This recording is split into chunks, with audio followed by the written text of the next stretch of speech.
त्रिदुलं त्रिगुणाकारं त्रिनेत्रं च त्रिधायुधं त्रिजन्म पाप संहारं बिल्वपत्रं शिवार्पणं काशीवासी निवासी च कालभैरव पूजनं प्रयागे माघमासे च बिल्वपत्रं शिवार्पणम् अखण्डैव बिल्वपत्रै च पूजये शिवशङ्करम् कोटिकन्या महादानम बिल्वपत्रम शिवार्पणम। नमस्कार, स्वागत है आपका आचार्य वाणी में। मैं आचार्य डॉक्टर विक्रमादित्य आपके साथ हूं और आज का विषय जो हम आपके समक्ष लेकर उपस्थित हुए हैं 16 तारीख बृहस्पतिवार का दिन और साथ साथ तृतीया तिथि उस दिन विद्यमान है। सिंह राशि में चंद्रमा प्रवेश करने वाले हैं और ये परिवर्तन कर बहुत अच्छे से आपके लिए रास्ता बनाएंगे। स्वास्थ्य का थोड़ा ध्यान रखने की जरूरत रहेगी आने वाले 2 दिन। एक बात और ध्यान रखें, ग्रह नक्षत्रों के दृष्टिकोण से विशेष तौर पर जो योग बन रहा है वो अश्लेषा मघा नाम के नक्षत्र हैं जो 15, 16, 17 तारीख में विद्यमान रहेंगे।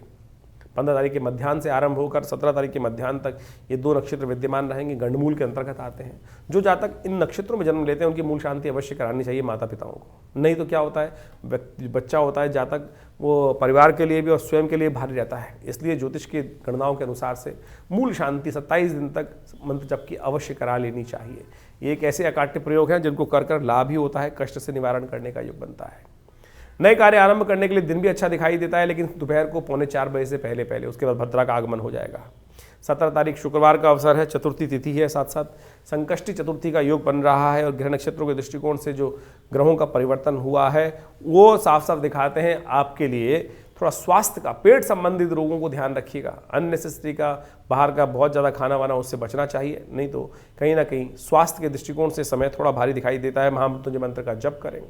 भगवान गणेश का ध्यान करने का सुंदर अवसर है। माता पिता इस दिन, विशेषकर माताएं जो होती हैं, संकष्टी चतुर्थी के दिन अपने संतान की उन्नति के लिए व्रत रखती हैं और इस दिन शास्त्र में तिल के दान का बड़ा महत्व कहा गया है। तिल के 6 प्रयोग शास्त्र में वर्णित किए गए हैं। तिल का दान, तिल से यज्ञ, तिल से स्नान, तिल का ही भोग भगवान को लगाएं और तिल के द्वारा भगवान को अर्घ दें। इस प्रकार से तिल के समस्त प्रयोग करने से आपके लिए कष्ट दूर होने के योग बनेंगे। तिलकुट विशेष तौर पर बनाया जाता है और इम्यूनिटी को स्ट्रांग करने के लिए तिल अपने आप में एक दिव्य औषधि है जो भगवान के पसीने से उत्पन्न हुई है। और आपकी राशि के दृष्टिकोण से इस समय भगवान गणेश का स्तवन कर ये समस्त व्रत करना आपके बहुत सारे कष्टों को हरने वाला रहेगा। 18 तारीख, 19 तारीख, 20 तारीख ये 3 तिथियां बहुत विशेष रहने वाली हैं, क्योंकि आपके ग्रह नक्षत्रों के दृष्टिकोण से बृहस्पति की पूर्ण दृष्टि चंद्रमा पर पड़कर पंचम भाव में बैठे हुए चंद्रमा इन 3 दिनों में आपके लिए कुछ नया रास्ता बनाने वाले हैं, लाभ के रास्ते खोलने वाले हैं। तो ऐसे में आपको विशेष तौर पर बस थोड़ी मंगल को ताकत देने की ज़रूरत है। जितनी मंगल को ताकत देंगे उतना बढ़िया इस समय का लाभ आपको मिल सकता है। समय का लाभ उठाने के लिए, बुद्धि से सही प्रयोग कार्य करने के लिए आपकी बुद्धि जो है इन दिनों थोड़ी सी नेगेटिव चल रही है। कार्य को सीधा करने के बजाय कार्य को घुमाकर थोड़ा सा डिले होने के इसमें योग बन जाते हैं। उसके लिए कोशिश ये करें, थोड़ा हनुमान जी का स्तवन करें, क्योंकि मंगल भी थोड़ा कमज़ोर है। तो शनि को ताकत देने के लिए हनुमान जी के मंदिर में जाकर उनको चमेली के तेल का चोला अर्पित कीजिए। आपकी राशि के दृष्टिकोण से ये सुगंधित उपाय बड़ा श्रेष्ठ रहेगा और कल्याण करने वाला रहेगा। 19 तारीख रविवार का अवसर, पंचमी थोड़ी वृद्धि की तरफ जा रही है ग्रह नक्षत्रों के दृष्टिकोण से। गजकेसरी योग बनकर तैयार है। बृहस्पति वक्री होकर जो दृष्टि चंद्रमा पर डाल रहे हैं पंचम भाव में, ये आपके कार्यों में जो विघ्न उपस्थित करने वाले हैं उनके लिए कष्ट उत्पन्न करते दिखाई दे रहे हैं। तो चिंता ना करें, आप पूरी तरह से आगे बढ़ने का प्रयास करें। जो लोग विघ्न डालेंगे उनका खुद ही आपका ग्रह जो है इस वक्त योगा योग बना रहे हैं वो उनका ह्रास कर देंगे। इस प्रकार के योग बन रहे हैं। बस ध्यान रखिएगा, थोड़ा सा समय जो है वो गलत लोगों की संगत में ना फंसे। जो स्त्रियां हैं विशेष तौर पर ध्यान रखेंगे इस वक्त, क्यों जो योग बन रहा है वो कहीं ना कहीं चरित्र पर थोड़ा लांछन लगाने के योग बना सकता है। तो आपको ध्यान रखते हुए कार्य करना है, तो ये आपके लिए बहुत ज़रूरी है। नवग्रह शांति कराएं थोड़ा सा। उसमें विवेकानंद योगाश्रम में इस दिन हमने नवग्रह शांति और गायत्री का महायज्ञ रखा है, तो आप उसमें अवश्य सम्मिलित हो सकते हैं। सुबह 8 बजे से लेकर 11 बजे तक विवेकानंद योगाश्रम दिल्ली में ये कार्यक्रम रहेगा। आप अपने स्थान को आरक्षित करने के लिए फ़ोन पर संपर्क साध सकते हैं। 20 तारीख सोमवार का अवसर और षष्ठी तिथि है और इस दिन जो एक ग्रह जो बुध आपके लिए बहुत ज़्यादा लाभ के रास्ते नहीं बना रहा था वो थोड़ा अस्त होने की तरफ जा रहा है और ये आपके लिए अच्छा रहेगा। अगले दिन मंगल भी परिवर्तन का योग बनाने वाले हैं और ये दोनों के दोनों परिवर्तन आपके लिए कुछ नया करने के रास्ते खोलेंगे आपके लिए। आने वाला समय बहुत महत्वपूर्ण रहेगा। बहुत जल्दी जल्दी ग्रहों का परिवर्तन होने का योग बन रहा है, तो आप अपने समय को सही से समझते हुए कार्य करने का प्रयास करेंगे तो अच्छा रहेगा आपके लिए। तो इस प्रकार से ज्योतिष का जो विज्ञान है वो बड़ा चमत्कारी है। हर रोज ग्रहों का परिवर्तन का योग बनता है। वो परिवर्तन किसी के लिए अच्छा, किसी के लिए खराब, वो योगायोग आपकी जन्मपत्री, आपके जन्म के समय, आपके कर्मानुसार उसका प्रभाव आपके जीवन में पड़ता है उस परिवर्तन का। और इन परिवर्तन को समझने के लिए ज्योतिष के दृष्टिकोण से उन काल गणनाओं को समझकर और अनुभव के द्वारा उस चीज़ को समझा जा सकता है कि ये प्रभाव क्या कुछ उत्पन्न कर रहे हैं, क्यों कर रहे हैं। सबसे पहला प्रश्न जो मनोमस्तिष्क में हर व्यक्ति के आता है, क्यों, सामने वाले के जीवन में कैसे और मेरे जीवन में क्यों कि नहीं हो रहा है।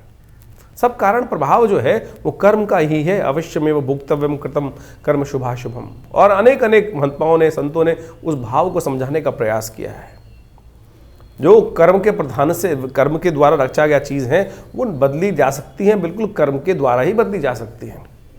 ज्योतिष तो कालगणना को पढ़ने का तरीका है कि किस प्रकार की जो हवाएं हैं, किस प्रकार का वातावरण है, कैसा कैसा बनेगा। लेकिन उसके बाद भी यदि समस्त ग्रह खराब भी हैं, तब भी आप अपने कर्म को सुधार कर उस उपाय को जो हम करते हैं, जो शास्त्र के दृष्टिकोण से बहुत विभिन्न उपाय शास्त्रों में वर्णित रहते हैं और अनुभव के द्वारा संत महात्मा गुरुजन इत्यादि बताते हैं, वो कर्म को बदलने का ही तरीका है।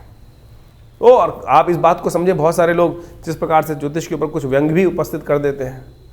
अरे भाई, ज्योतिष तो काल गणना को बता सकता है और उसको समझा सकता है आपको, और यदि कोई बदलना चाहे तो उसको बदल भी सकता है। उसके लिए सबसे पहले धैर्य की आवश्यकता है, विश्वास की आवश्यकता है।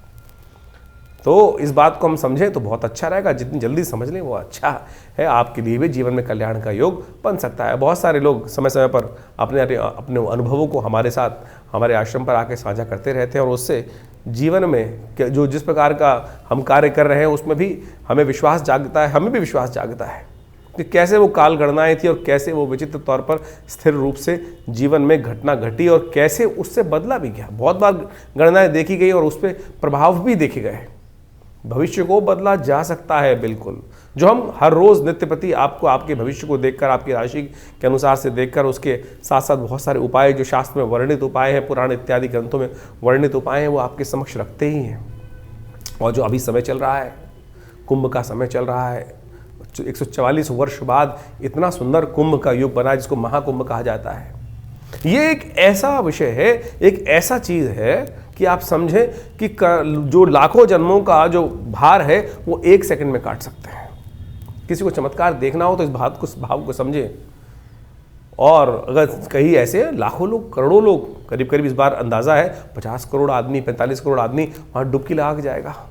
विचार उठता है मन में लोगों के साथ, आपके मन में उठता होगा कि कैसे वो डुबकी आपके कष्टों को दूर कर देगी, कैसे कर देगी एक डुबकी, और उससे व्यक्ति का कैसे समर्पण, कैसे जीवन बदल देगी। देखिए, ये भारतीय संस्कृति का चमत्कार है। कितना सरल शास्त्र ने, हमारे योगियों ने, संतों ने, महात्माओं ने उस विषय को रख दिया है कि केवल एक डुबकी लगाकर आप अपने समस्त किए जो भी कर्म हैं, जो भी दुष्कर्म है, उनसे निवृत्ति प्राप्त करने का रास्ता बना सकते हो। लेकिन समर्पण भाव से वो डुबकी तो हो। लोग तो जाते हैं केवल बगुला स्नान करके आए थे, कट कर आ गए। समर्पण क्या हुआ? समर्पण का मतलब वास्तविक तौर पे समझे कि कुंभ के द्वारा, उस डुबकी के द्वारा उस समर्पण का वास्तविक अर्थ हम समझ सकते हैं। वो समर्पण कहाँ हो रहा है? उस त्रिवेणी के संगम पर, जहाँ वो गंगा, सरस्वती, यमुना इत्यादि नदियों का पूरा जो मिलन होता है। उसके बाद उसमें से भी गंगा वो है कि जो साक्षात भगवान विष्णु के पैरों से निकली, और उस भगवान विष्णु के पैर से निकली हुई उस सुरमई देवी का कहा जाता है कि एक बार समर्पण भाव से उस पानी की डुबकी में कि श्री हरि अब आप संभालो, भगवान अब आप संभालो। जो कुछ हुआ वो पश्चाताप 1 सेकंड लगता है, उसको आप समझे कितने जन्मों में किए हुए पाप, गलत कर्म वो बिल्कुल निवृत्त हो सकते हैं। लेकिन वो समर्पण भाव तो हो, वो डुबकी लगाकर बाहर निकलना, वो यदि समर्पण भाव से हुआ तब तो वो नवीन जन्म हुआ। नहीं तो फिर वही है कि कौवा काला है, काला काला ही रहेगा, बदल तो सकता नहीं है। लेकिन सिद्धांतिक तौर पर, भारतीय संस्कृति के विज्ञान के तौर पर, अध्यात्म के दृष्टिकोण से यदि वहाँ समर्पित भाव से बिल्कुल तटस्थ होकर उस शुभ मुहूर्त में, जो ये पूरा काल है, माघ का पूरा महीना और साथ साथ फागुन का कुछ महीने 15 दिन का जो समय रहेगा, उस समय में यदि आप उस श्रेष्ठ समय में भगवान का भजन करते हुए श्री हरि के श्री चरणों में उस निकली देवसुरी गंगा के पावन सानिध्य में जाकर एक डुबकी उस मुहूर्त में लगा लेंगे श्री हरि का स्मरण करते हुए, तो सोचें जैसे द्रौपदी के जीवन के कष्ट हर गए, उस जो गज के जीवन के कष्ट जो चल रहे थे, जो ग्राह ने गस रखा था, केवल एक बार श्री हरि का सुंदर स्मरण करने से कि अब तो जीवन हारे हे श्री हरि अब संभालो, ये भाव यदि रख पाए तब तो कुछ समर्पण हुआ, वही वो तो उपाय हुआ। लेकिन बाकी सब तो क्या हुआ कि सब कुछ जमा घटा का खेल करते चले जा रहे हैं, तब फिर कुछ नहीं बदलने वाला। तो ये तो हमने ज्योतिष को और अध्यात्म के साथ आपको समझने का प्रयास करना चाहिए, उसके बारे में विवेचना उपस्थित करी।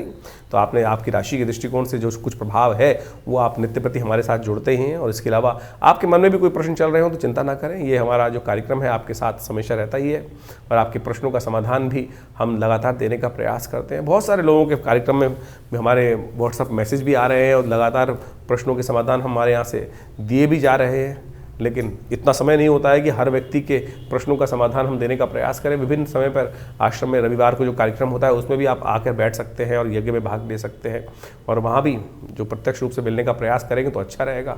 फ़ोन पे बात करने की एक बहुत विचित्र विडंबना है, जितने भी फ़ोन आते हैं हज़ारों की तादाद में लोग, सबका एक ही प्रश्न होता है। हमारे कॉल सेंटर्स वाले हमें बताते हैं कि बहुत सारे लोग एक ही बात करते हैं, हमसे बात करनी, हमसे बात करनी। देखिए, हमसे बात करने के लिए कोशिश करें अपॉइंटमेंट लेकर ही बात कर पाएँ तो हो पाएगा।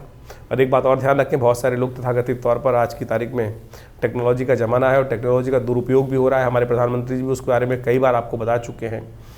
और कोई भी ऐसा बहुत सारे लोग मेरे नाम से डायरेक्टली हमारे नाम से आपसे बात कर लेते हैं, तो ऐसा कुछ कभी ना हो, कभी ध्यान रखें। मुझसे बात करना चाहे तो आप फेस टाइम पे बात कर सकते हैं, जिससे आप सामने फ़ोटो देखकर आपको प्रत्यक्ष रूप से हो। नहीं तो ज़माना बड़ा ख़राब है और फिर लोग पता नहीं कौन कौन से उपाय कितने हज़ारों रुपये खर्च कर देते हैं और फिर तो इस बात को ध्यान रखते हुए कार्य करना आपके लिए अच्छा रहेगा। ये आश्रम हमारा दिल्ली में है, लक्ष्मी नगर में, विवेकानंद योगाश्रम। आप सादर आमंत्रित हैं और वहाँ विभिन्न प्रकार के हम समय समय पर कार्यक्रम करते ही रहते हैं, चाहे वो नित्य प्रति के यज्ञ हों, चाहे वो विभिन्न उत्सवों पर विभिन्न कार्यक्रम हो। तो उन सब में आप सम्मिलित होकर आश्रम में होने वाले विभिन्न कार्यक्रमों में भाग लें और जीवन के कष्टों को दूर करने का योग बनाएं। धन्यवाद, नमस्कार।